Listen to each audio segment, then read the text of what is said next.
Okay, dreams about falling. Okay, dreams about falling from great heights are very common. Have you ever dreamed about that? You jolt up. Yeah, I hate that. Why is that? There's probably like a scientific, psychological kind of explanation behind that, right? Yeah. But people say that it goes deeper than that. So dreaming of falling is very common. It is a symbol of fear in real life, perhaps a failing at your work or in your love life. Thank God I haven't had one recently then. So according to many popular dream interpretations and at least one study, falling dreams are a sign that something in your life isn't going well. It might suggest that you need to rethink a choice, for instance, consider a new direction in some area of your life. That makes sense. That does make sense, but it's the thing with dreams is that they're so abstract and so kind of hard to really gauge what they really mean, because really they're just like synapses, like just sparking in your brain during REM sleep. So all of these memories. Yeah. I twitch in my sleep. Do you? Yeah. Have you ever recorded yourself? No, I don't. Sleeping? I don't talk. Well, when I say twitch, like I think every person has it where like they twitch a tiny little bit. I don't know why. Have you ever woken yourself up like talking in a dream? No. I have. I've woken myself up laughing in a dream, like where something's really made me laugh in a dream, and I've gone like like that, and I've been like, oh my God, So what was that? So that wasn't even someone else telling a joke. It was something. I think it was. I remember one memory. It's happened multiple times, but one memory of like some clown. Well, isn't that amazing? In my dream, like, someone could tell you a joke in your dream. You'd be like, "Oh, I got that joke from someone else in my dream," but really, it's from you. It's like you've got a business idea. It's like I've thought of that like ideas in my head, and it's like it's not someone else giving it to me. It's actually me giving it to myself. Yeah, that's really weird. But like, it's funny though, because I've heard jokes in my dreams that have been hilarious. So we both talk to ourselves just when we're sleeping. Yeah, but like jokes in my dreams, and then I actually like when I'm awake, and then I actually retell the joke. I'm like, that was fucking bollocks. That didn't make any sense at all. You're probably laughing at yourself, just how stupid you are. So what about this? This is a common one. Dreams about being naked in public. Have you ever had those dreams? Have you ever one of those awkward dreams where you show up at school or in the office and No? Oh, what's it about though? Apparently, it indicates that you feel like a phony and that you're afraid of revealing your imperfections or shortcomings. That's like that's psychology 101. I mean, that's really not very deep at all, but it makes sense, you know. It does. I mean, how can you argue with that? No one would want to be like naked and just show off everything about themselves to everyone on the first. Like, I feel like even if someone has like social media where like they seem open, like an open book, I reckon they're hiding a lot of stuff. Not hiding, but like keep stuff personal, sort of thing, like from close friends. Dreams about being chased. Have you ever had those dreams? Yeah.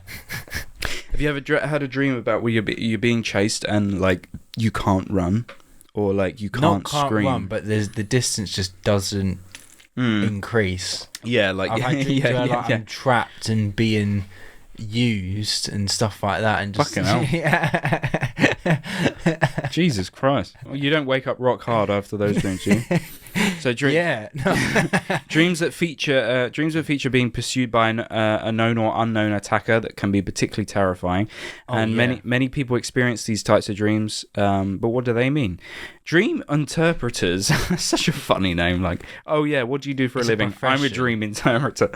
Often suggest that such dreams mean that you are trying to avoid something in your daily life. Okay, I'm sorry, but that's just. Look, it makes sense. You can't. It makes sense, but that's just so obvious.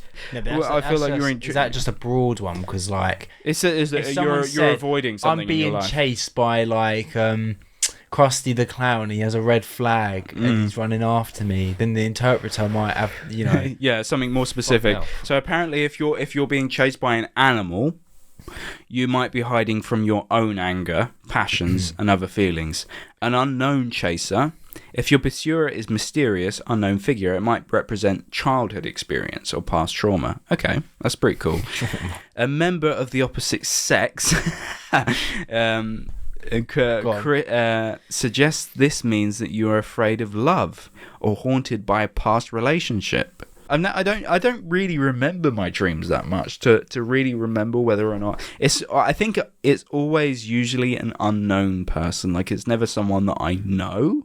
I think I remember one nightmare where it was my sister. For me, it's like a... I don't know what that would mean. What? She was like, my sister had gone like fucking possessed or something in my dream, and she was like, had like these You're really... trying to avoid her then? Yeah. Maybe I hate her deep down. She's a fucking bitch. Dreams about... Now, this is a really common one. Dreams about losing teeth.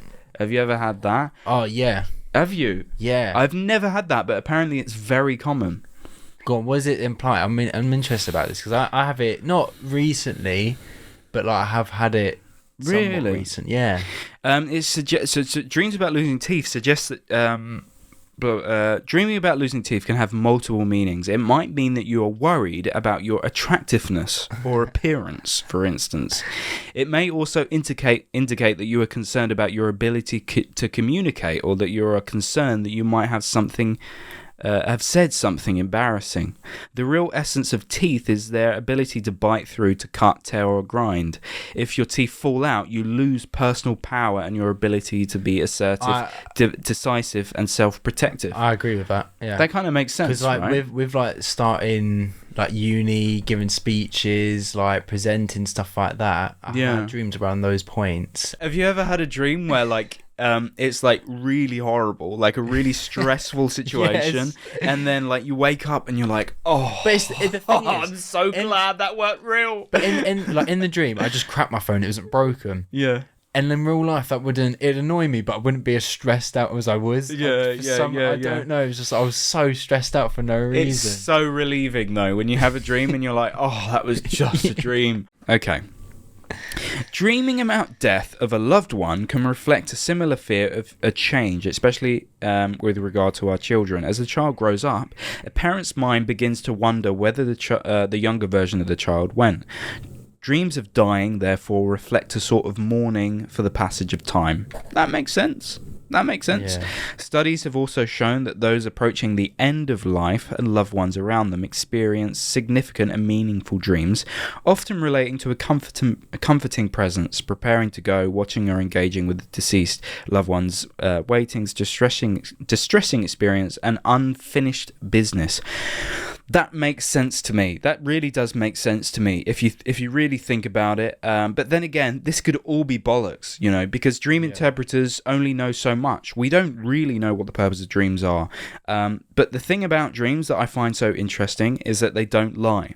So if you have something that's really been creeping up on your psyche that you've been repressing, and then you have a dream about it, your dream is basically telling you, okay, this is at the back of your mind and you should really be thinking about it. And, you know, we're here to tell you, like, you know, like as like a flashing, something like caveman's dreaming of a goat. It's like, you're hungry, mate. Yeah, exactly. Back then they didn't eat every day. They'd only eat every like. Yeah, that's so true. Sort of thing. Have you ever a dream about taking some sort of test? I don't think so. But I probably have. The thing is, we only remember 10% of our dreams, so it's hard to tell. Yeah. Wait. Okay. So studies have also shown that dreams of test taking are common. Being tested on. Yeah, taking an exam in your dream. Okay. Might reveal an underlying fear of failure. Examinations are stressful experiences in which you are made to face up to your shortcomings. The dream of failing an exam, being late for an exam, or being unprepared shows that you feel unprepared for the challenges of waking life. I've probably had many dreams like that. I've had dreams where I've like being tested on. Yeah. But never like doing like written tests or stuff like that. Dreams about infidelity. Have you ever had a dreams about that? Like being cheated on or something like that? Like dreaming that your spouse or romantic partner is cheating on you with someone else? I actually have. Not being cheated on, but like the worriness that like I'm being cheated on. Yeah. Like I'm not like watching through a window like, she's fucking him. Yeah. While these dreams might be the reflection of fears of infidelity, such dreams probably don't mean that your spouse is cheating or will cheat. Okay. It's just like about you. This is another what if dream. You are testing the limits of reality. Blah, blah, blah. I have it more. I haven't had that. I only had it for one person, which was like years ago. Really? And then since that, nothing. Was that like your first ever relationship, or second real relationship? And like after that, I got to a point where like I don't care. Like not care. I will care, but like I'm not gonna work for something that I can't change someone's mind about. Sort of. Yeah, you know what? That's such a good philosophy. After I had like dreams and stress and everything about that, then after that, it's like everything became easier. That's such a good philosophy, Wayne. That's really good because Wayne's advice: don't care. Yeah, no, it's not.